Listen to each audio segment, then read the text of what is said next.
know something, Granny? I feel sorry for Mr. Drysdale. Well, that poor man might as well be single with his wife gone all the time. He's a lost soul, Jed. I was glad you invited him over for supper last night. But even my cooking didn't cheer him up. Yeah, I noticed he hardly touched his plate of grits and possum belly. Even when I spooned on some gopher gravy. He didn't perk up till after supper, and Pearl started playing and singing. Don't tell me he liked Pearl's bellering. That wasn't bellering, it was yodeling.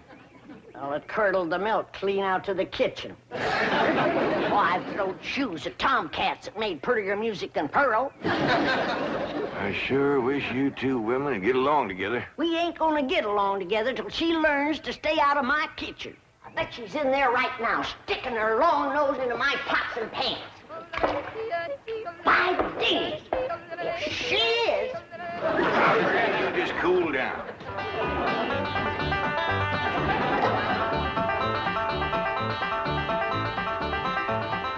I warned you to stay out of my kitchen.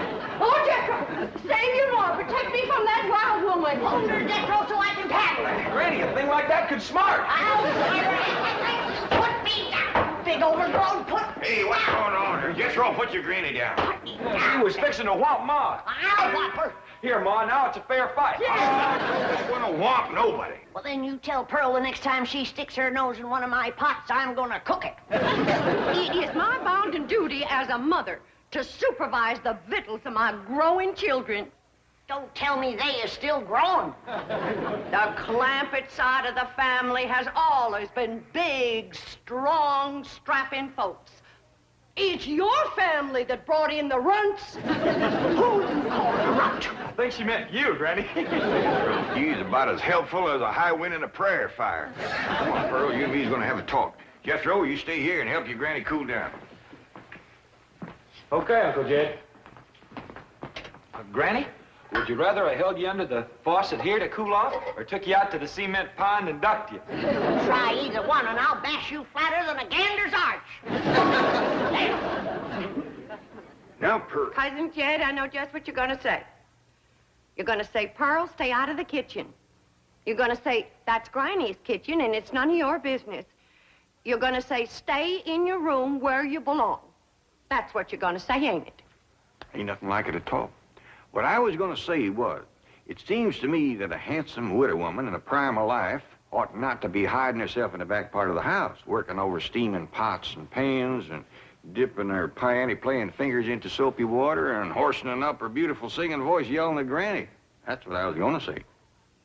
Praise be. Why don't I keep my big mouth shut and just listen? You know, Pearl, you got the gift of making music. And I reckon there ain't nothing these city fellas likes better than that. Really, Jay? Yeah, remember last night Mr. Drysdale was here and you was playing and singing and yodeling for him? Yeah. You brung that poor lonesome man a lot of happiness. Jed, you ain't agreeing in me, are you? I'll give you my word. Remember that song you sung, The Flowers That Bloom in the Spring, Tra-la? Yeah. Well, you had Mr. Drysdale believing it was spring. No. Yeah. While you was still singing, he went, flung open the window, stuck his head out, and started taking deep breaths, just like he was really smelling them flowers. I reckon he liked my yodeling. Pearl, he like to went wild. I reckon them city fellas don't get a chance to hear much yodeling. 'Cause when you throwed your head back and cut loose, it really grabbed a hold of him. It did? He gripped the arms of his chair till his knuckles turned white. Then he commenced to rocking back and forth and moaning like he's under some kind of a spell. And his eyes commenced to circling in his head, and real tears run down his cheeks. Before you got done, he was limp as a dish rag. I had to help him to the door. Uncle Jed, I can't seem to do nothing to cool Granny off. Ain't no need to, Jethro. Your pretty, young, piano-playing ma has decided not to hide herself away out in the kitchen. That's a good idea, Ma, because Granny, she'd find you and whomp you. Well, we'll see about that. Well, you stay out here and practice playing and singing and yodeling. I'll take care of Granny. I wonder if I should have told Uncle Jed that Granny's waiting behind the door with a skillet to whomp the first person that sets foot in her kitchen. Reckon I should have. Jed, I'm sorry. I thought it was Pearl coming in. Granny, you done shortened me. I'll make a poultice for your head right away now, Jed. Right away. telling you, Granny, you don't have to worry no more about Pearl coming in your kitchen. She's going to be spending her time getting herself a husband with her singing and yodeling. Ed, it ain't legal to torture a man into marrying you. You just don't realize the power Pearl's yodeling's got over men. Last night, Mr. Drysdale like to went wild.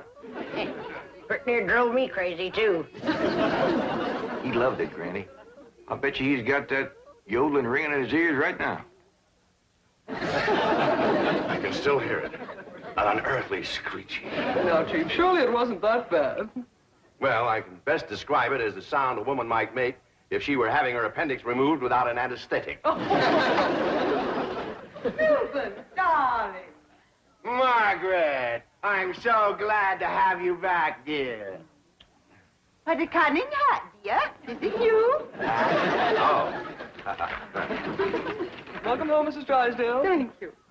Milburn, I have the most marvelous news. I'm going to a help farm in Arizona. What? Some women were talking about it on the plane. It's terribly chic, quite expensive, and you don't need any willpower. They just force you to be healthy. The doctors are all deliciously mean. But, Margaret, you are healthy. Every doctor in the United States says you're healthy. But, dear, this is different. They reduce you as well. Margaret, if you want to lose weight, just stay home and we'll have dinner at the Clampetts every night. Now, you can't eat the food, but you won't leave hungry.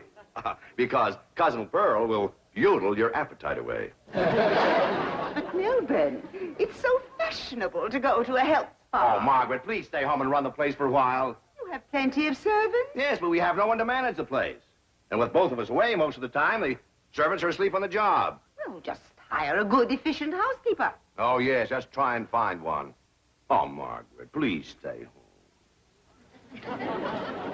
All right. That's the way you feel. Miss Hathaway. I'll stay home, just as you wish. That's my darling. Yes, Mrs. Drysdale? Telephone the pharmacy and have all my prescriptions refilled. And call my psychiatrist, my neurologist, my internist, and my osteopath and have them come over. Oh, and I'll need nurses around the clock. I just know servant problem's going to bring on a nervous breakdown. All right. Go to the health farm. No. My place is at home. Please go to the health farm. All right. If you're sure that's what you want. Oh, I want it. Milburn, I promise to come back a new woman. Bye. Just think, Milburn, you'll have a young, glamorous wife. Slim, trim, beautiful. All right. Start looking for a new housekeeper. Won't do any good, Chief. We've been through this. Mr. Drysdale's office. Who's calling, please? Tell him it's a surprise. Surprise? That's what you said. Milburn Drysdale speaking.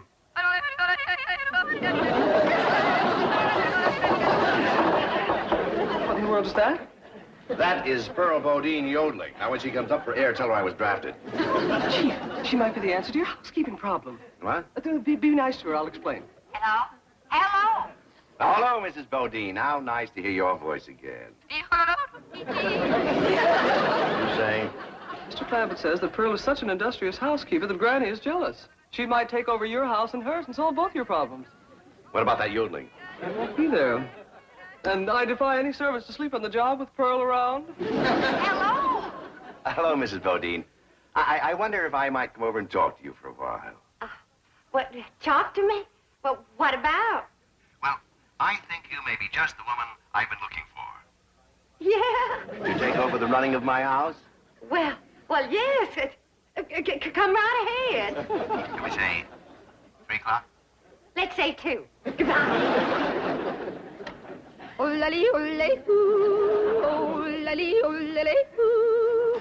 Will you stop that infernal caterwauling of yours? It might be infernal caterwauling to you, but it's pure catnip to me.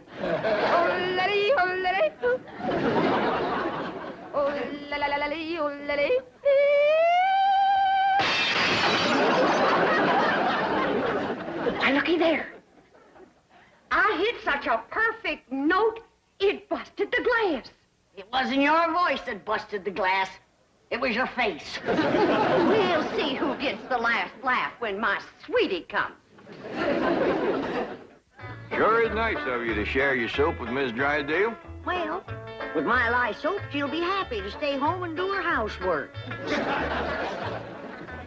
Granny, most powerful batch of soap that you ever made.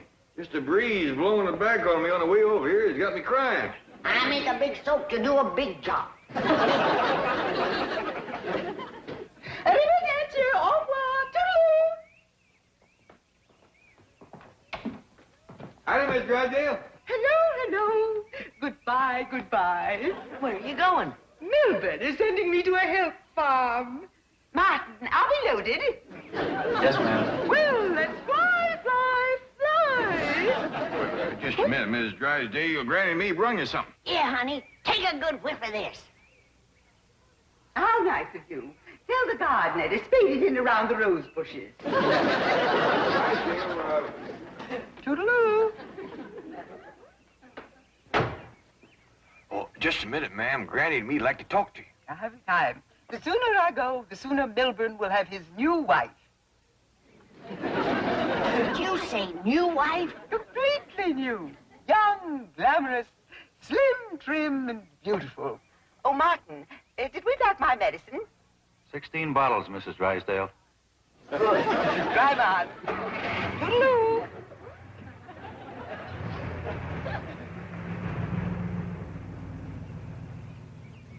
How could a woman be so cheerful about her husband getting a younger wife? You heard her. She's loaded. Yeah, both of them. Sued to the gills. Who do you reckon is the woman that busted him up? Hard to tell, Granny. There's so many young, beautiful women out here. Yeah, probably one of them glamorous movie stars.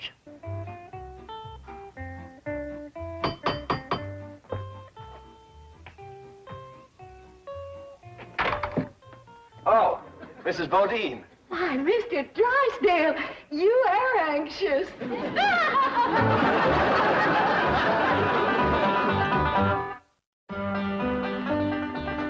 I'd had a little more notice, I'd have baked your sweet potato pie. It's one of my specialties. Oh. Won't you sit down? Thank you. Here, I'll take your hat. Yes, sir, I just love to cook, and I love to sew, and I love to keep house. Yes, I've heard you're an exceptional housekeeper. But I ain't one of them fussy ones. No, sir, not me. I say a man's home is his castle, and it is the duty of a woman to make him comfortable. Oh. Here we go.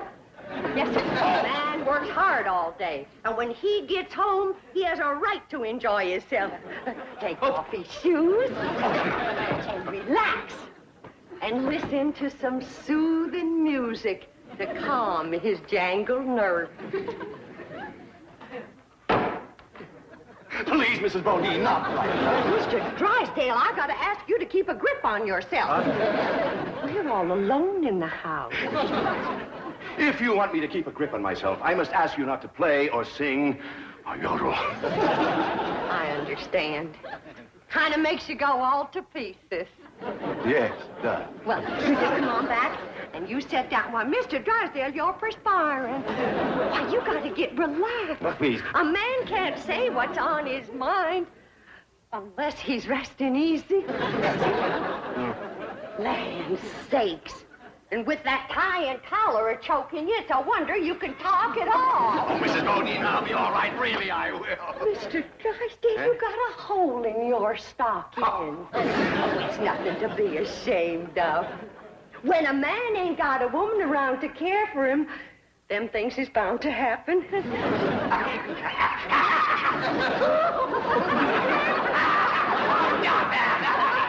declare, Mr. Drysdale, you're ticklish. Now, look, I'm gonna let you sit easy, and I'm gonna darn that up before you know it. Oh, Mrs. Bodine, no, really, I can manage. No, I ain't taking orders yet. No, please, give me back my sock. Now, give me my I know sock. how to handle you.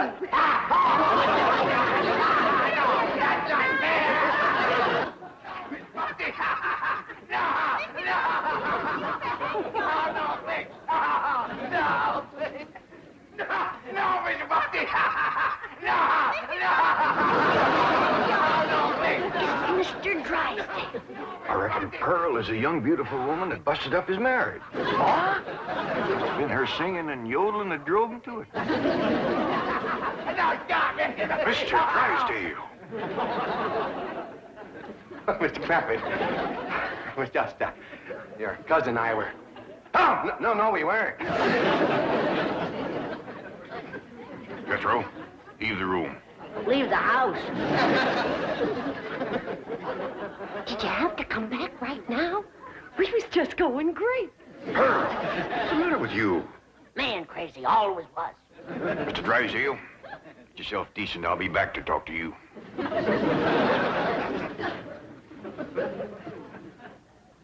Shame on you! You too, Pearl, you homewrecker. I don't know what you're talking about. You told me that Mr. Drysdale was crazy about my yodeling, so I called him at the bank, and I yodeled, and he come a-running over here to see me. You done yodeled your way twixt Mr. Drysdale and his wife. Wife, I didn't know he had a wife. Well, he has. The sweetest, kindest, nicest, drunkenest woman you ever saw. You done sent her to the farm. Put her out to pasture so he can marry you. You seen her leave? Oh, she knows about you, Pearl. Said her husband was going to get a new wife. Young, glamorous, slim, beautiful. Jed, that can't be Pearl. You're forgetting what a powerful spell her voice throws on a man. Now, Pearl, I'm going back in there and try to talk some sense to Mr. Drysdale. Whatever you do, don't yodel.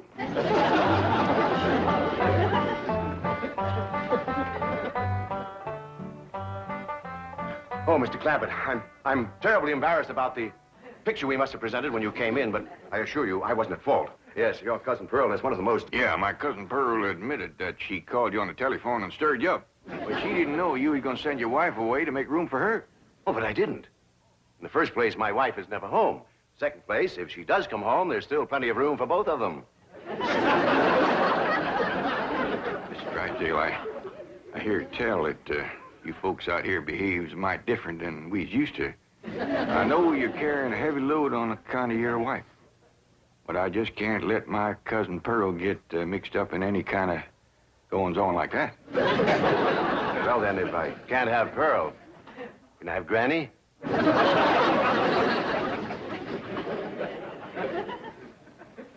Lord love you, you're a desperate man. That poor man in there is so sick of his drinking wife, he is wanting to marry either one of you two. Last one in is an old maid. Hey, we's trying to save the marriage, not bust it up, and I think I got an idea that'll do it. I want you two to wait in the kitchen, and when I bring Mr. Drysdale in, I want you two. Yes, sir, Mr. Drysdale. Both them fine, hard-working, good-cooking, housekeeping women is in the kitchen there. All you have to do is go in there and take your pick. Oh, this is marvelous of you. Nobody knows. Oh, no. And they took the pledge.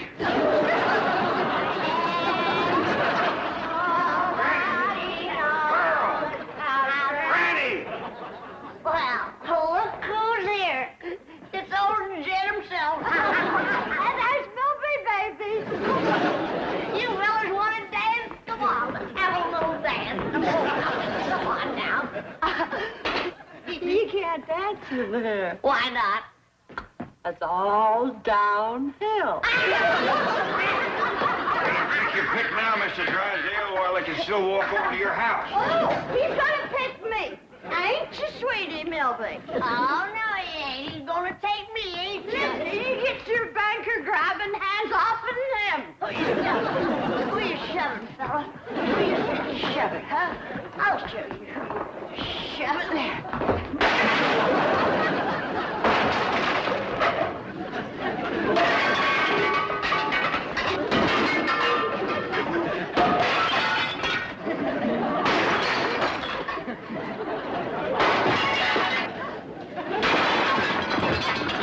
How about taking both of them, Mr. Drysdale? No, thanks. You done it, girl. Bless you both. Pearl, you were just great. So was you, Granny, darling. Together, you saved that man's home and you saved his marriage. Don't it give you a good feeling? Yeah. Well, I'm kind of winded. I think I'll go upstairs and rest. Call me when lunch is ready, Granny. Oh, now, just a minute, Pearl, honey. We got a lot of mess to clean up here. Granny, darling, you give me strict orders to stay out of your kitchen. Remember? Why, you low down, no good. Here we go again. And now back to your regularly scheduled program.